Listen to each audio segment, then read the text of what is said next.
Hi hi friends, welcome back to my mini vlog. ಈ vlog ಮಾಡ್ತಿರೋ ಉದ್ದೇಶ ಏನಂತ ಹೇಳಿದರೆ, 2025ಅಲ್ಲಿ ಮದುವೆ ಆಗಿರೋರಿಗೆಲ್ಲ ಇದು ಮೊದಲನೇ ಆಷಾಢ ಆಗಿರುತ್ತೆ.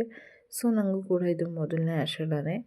ಆಷಾಢದಲ್ಲಿ ಹಿಂದೂ ಸಂಪ್ರದಾಯದ ಪ್ರಕಾರ ತನ್ನ ಗಂಡನ ಮನೆಯಿಂದ ತವರು ಮನೆಗೆ ಹೆಣ್ಮಕ್ಳನ್ನ 1 ತಿಂಗಳು ಅಂದರೆ ಮೊದಲನೇ ಅಮಾವಾಸ್ಯೆಯಿಂದ ಇನ್ನೊಂದು ಅಮಾವಾಸ್ಯೆವರೆಗೂ ಕಳಿಸ್ಕೊಡೋದು ಒಂದು ಸಂಪ್ರದಾಯ ಆಗಿದೆ. ಸೊ ನಾನು ಕೂಡ ನಮ್ಮ ಅಪ್ಪ ಅಮ್ಮ ಕರ್ಕೊಂಡು ಹೋಗೋಕ್ಕೆ ಬಂದಿದ್ದರು. ಅದಕ್ಕೆ ಅಲ್ಲಿಂದ ಬಂದು ನಮ್ಮ ಮನೆಗೆ ಬಂದ್ವಿ. ಅಷ್ಟರಲ್ಲಿ ನನ್ನ ತಂಗಿ ಬಂದಿದ್ಲು. ಅವಳು ಹೋದ ತಕ್ಷಣ ಬೇಲ್ಪುರಿ ಮಾಡಿಕೊಡು ಅಂತ ಹೇಳಿದ್ಲು. ಅವಳಿಗೆ ವೆಜಿಟೇಬಲ್ಸ್ ಎಲ್ಲ ಇಷ್ಟ ಆಗೋಲ್ಲ. ಸೊ ಬೇಲ್ಪುರಿಗೆ ಹಾಕಿದರೆ ಸ್ವಲ್ಪ ತಿಂತಾಳೆ. ಹಾಗೆ ಲಲಿತಮ್ಮ ಕೊಟ್ಟಿರೋಂಥ ರವೆ ಉಂಡೆ, ಕೋಡುಬಳೆ, ನಾನು ಆಷಾಢಕ್ಕೆ ಬರ್ತಿದ್ದೀನಿ ಅಂತ ಅವ್ರು ಅದೆಲ್ಲ ಮಾಡಿಕೊಟ್ಟಿದ್ರು. ಮತ್ತು ಪುಳಿಯೋಗರೆ ಗೊಜ್ಜು ಮಾಡಿದರು. ಅವರು ಮನೇಲೇ ಮಾಡಿದರು. ಒಂದಿನ ರೆಸಿಪಿ ನಾನು ಅದನ್ನೂ ವ್ಲಾಗ್ ಮಾಡಿ ಹಾಕ್ತೀನಿ.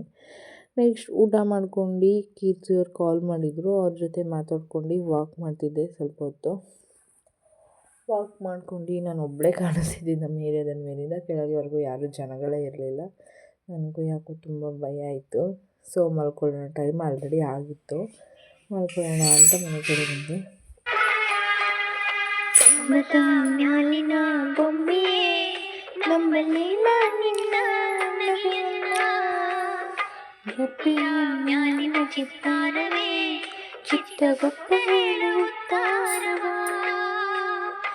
ಇದು one of the my favourite song ಆಗಿದೆ. ಹಾಗೆ ನೈಟ್ ಮಲಗಬೇಕಾದ್ರೆ ಒಂದೊಂದ್ಸಲ ಕೇಳ್ತಿರ್ತೀನಿ.